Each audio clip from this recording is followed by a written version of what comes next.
আসসালামু আলাইকুম আমার প্রিয় শিক্ষার্থীরা, আজকের ভিডিওতে তোমাদের সবাইকে স্বাগতম। আজকে আমরা দেখব কিভাবে খুব সহজেই সংক্ষিপ্ত পদ্ধতিতে গড় নির্ণয় করতে হয়। আজকের এই ভিডিওটি দেখলে সংক্ষিপ্ত পদ্ধতিতে গড় নিয়ে আর কোনো প্রশ্ন থাকবে না ইনশাল্লাহ। তো সংক্ষিপ্ত পদ্ধতিতে গড় নির্ণয়ের জন্য আমাদের প্রথমে একটা সারণী তৈরি করতে হবে। তো প্রথমে লিখে নিব সংক্ষিপ্ত পদ্ধতিতে গড় নির্ণয়ের জন্য সারণী। তারপরে আমরা গুণে নেব এই জায়গায় কতগুলা ঘর আছে, 1 2 3 4 5 6 7 8 9। তারপরে 9টা আমরা এই জায়গায় সারি নিব, 9টা সারি নিয়ে একটা ছক অঙ্কন করব। তারপরে দেখো এই জায়গায় শ্রেণী গুলো আমরা লিখে ফেলবো। কত দেওয়া আছে, 2 থেকে 6, তাহলে 2 থেকে 6, তারপরে 6 থেকে 10, 6 থেকে 10, তারপরে হচ্ছে 10 থেকে 14, তারপরে হচ্ছে 14 থেকে 18, 18 থেকে 22, 22 থেকে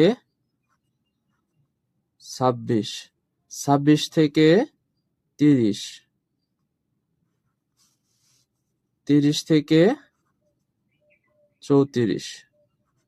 তাহলে আমাদের শ্রেণীব্যাপ্তি বের করা শেষ। তারপরে দেখো ভাইয়া, আমাদের মধ্যমান বের করতে হবে। মধ্যমান হচ্ছে xi, মধ্যমানকে xi দ্বারা প্রকাশ করা হয়। তাহলে মধ্যমান গুলা আমরা কিভাবে লিখবো, দেখো এই যে শ্রেণীব্যাপ্তি যেগুলো আছে, এই 2টাকে যোগ করে 2 দিয়ে ভাগ দিতে হবে। 6 আর 2 যোগ করলে হয় 8, 8কে 2 দিয়ে ভাগ করলে হয় 4। তাহলে প্রথমটার মধ্যমান হবে আমাদের কত, 4। তাহলে 10 আর 6 16, 16 ভাগ 2 8, 24, 24 ভাগ 2 কত, 12। তারপরেরটাই হচ্ছে 16, তারপরেরটাই হচ্ছে 20, তারপরেরটাই হচ্ছে 24, তারপরেরটাই হচ্ছে 28, তারপরেরটাই হচ্ছে 32। মানে এই যে শ্রেণীব্যাপ্তির উচ্চ সীমা আর নিম্ন সীমা 2টা যোগ করে 2 দিয়ে ভাগ দিয়ে দিব, তাহলেই আমরা মধ্যমান পেয়ে যাব। তারপরে হচ্ছে গিয়ে দেখো এই যে গণসংখ্যা আমাদের দেওয়া আছে, দেখো 1921, 1921, তারপরে 4752, 4752, 36, 193। তাহলে আমাদের গণসংখ্যা বের করাও শেষ। এরপর দেখো ভাইয়া, আমাদের ধাপ বিচ্যুতি বের করতে হবে। ধাপ বিচ্যুতি বের করার জন্য আগে আমাদের আনুমানিক গড় ধরতে হবে। গড় কোন শ্রেণীতে থাকার সম্ভাবনা সবচেয়ে বেশি? যেই শ্রেণীতে সবচেয়ে বেশি গণসংখ্যা আছে সেই শ্রেণীতে না, এটার মধ্যমানকে আমরা আনুমানিক গড় এ ধরে নিব। এরপর হচ্ছে ধাপ বিচ্যুতি বের করার জন্য আমাদের UI equal xi minus a divided by h। xi হচ্ছে আমাদের মধ্যমান, আর a হচ্ছে যে আনুমানিক গড় a, আর h হচ্ছে আমাদের শ্রেণীব্যাপ্তি। তাহলে দেখো যে xi এর মান হচ্ছে 20, এর মান হচ্ছে 20, 20 থেকে 20 গেলে 0 বাই h।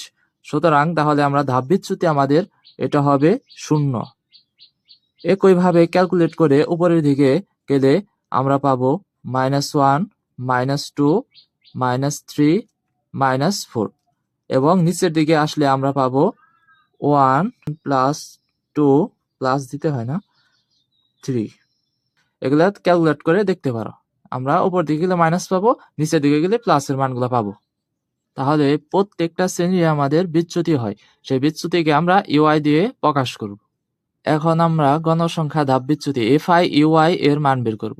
তাহলে এই 4-এর সাথে 1কে গুণ করে দিব। তাহলে -4 এর সাথে 1 গুণ করলে -4, তারপরে কি 3 নং 27, -27, তারপরে কত 21 দুগুণে 42, -42, 40-এর সাথে -1 গুণ করলে -47।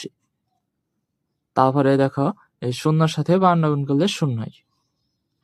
তারপরে 36 সাথে 36, তারপরে 19 দুগুণে কত 38,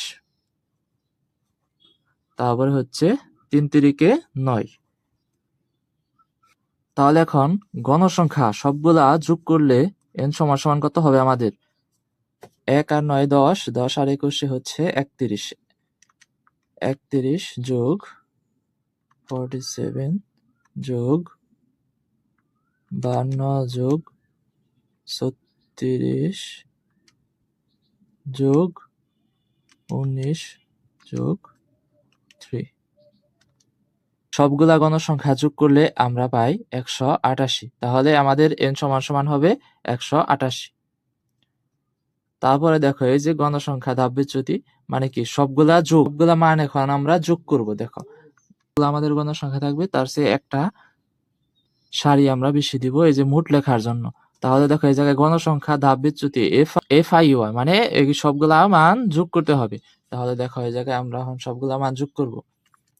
-4 যোগ -27 যোগ -42 যোগ -47 যোগ 36 যোগ 38 যোগ 9।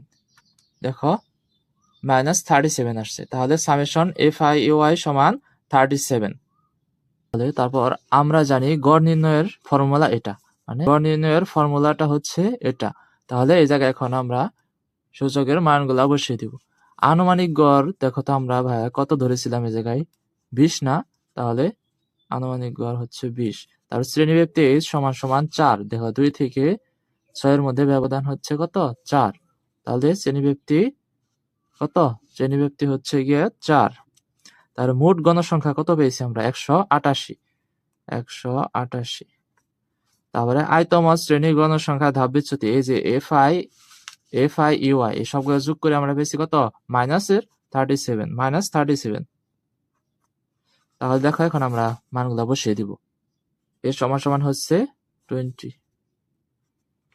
যোগ উপরে FIUI এর মান পেয়েছি আমরা -37 আর n এর মান নিচে হচ্ছে 100 গুণ হচ্ছে গিয়ে 4। দেখো এখন এটুকুকে আমরা ক্যালকুলেট করব। -37 গুণ 4 ভাগ হচ্ছে 188 যোগ হচ্ছে 20। দেখো কত আসে আমাদের 19.21।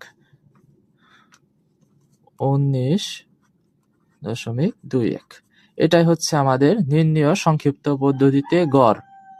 সর্বপ্রথম শ্রেণীব্যাপ্তি আর গণসংখ্যা তো আমাদের দেওয়া থাকবো, আমরা মধ্যমানটা বের করে নিব। x মান কিভাবে বের করব? দুইটা যোগ করে 2 দিয়ে ভাগ দিব।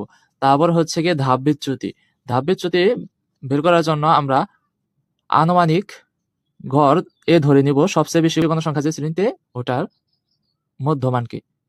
xi এই জায়গায় 20 আর এর মান হচ্ছে গিয়ে 20 থেকে 20 বিয়োগ করলে 0 4 দিয়ে ভাগ দিলে 0। তারপরে উপর দিকে এক এক করে কমতে থাকবে, নিচের দিকে এক এক করে বাড়তে থাকবে। তারপর গণসংখ্যা ধাপবিচ্যুতি FIUI এটা আর এটা গুণ করব, সবগুলা গুণ করব। তারপরে সবগুলা যোগ করে সামেশন FIUI এর মান পাবো। তারপরে এই সূত্রটা আমাদের মুখস্থ রাখতে হবে ভাইয়া। গড় plus summation FIUI divided by n গুণ h। তাহলে এর মান আমরা পেয়েছিলাম 20, h এর মান হচ্ছে গিয়ে 4 শ্রেণীব্যাপ্তি, আর FIU এর মান পাইছি আমরা যোগ করে 37 আর h এর মান হচ্ছে গিয়ে 4। তাহলে সবগুলো ক্যালকুলেট করলে 19.21। এটাই হচ্ছে আমাদের ক্ষিপ্ত পদ্ধতিতে গড় বের করা। আশা করি বুঝতে পেরেছো আজকের ক্লাসটি। যার কাছে আর কোনো অধ্যায়ের ভিডিও চাও অবশ্যই কমেন্ট করে জানাও। আর এই ধরনের আরো ভিডিও পেতে আমাদের চ্যানেলটি সাবস্ক্রাইব করে আমাদের পাশে থাকো। দেখা হচ্ছে পরবর্তী ভিডিওতে ইনশাআল্লাহ। আসসালামু আলাইকুম।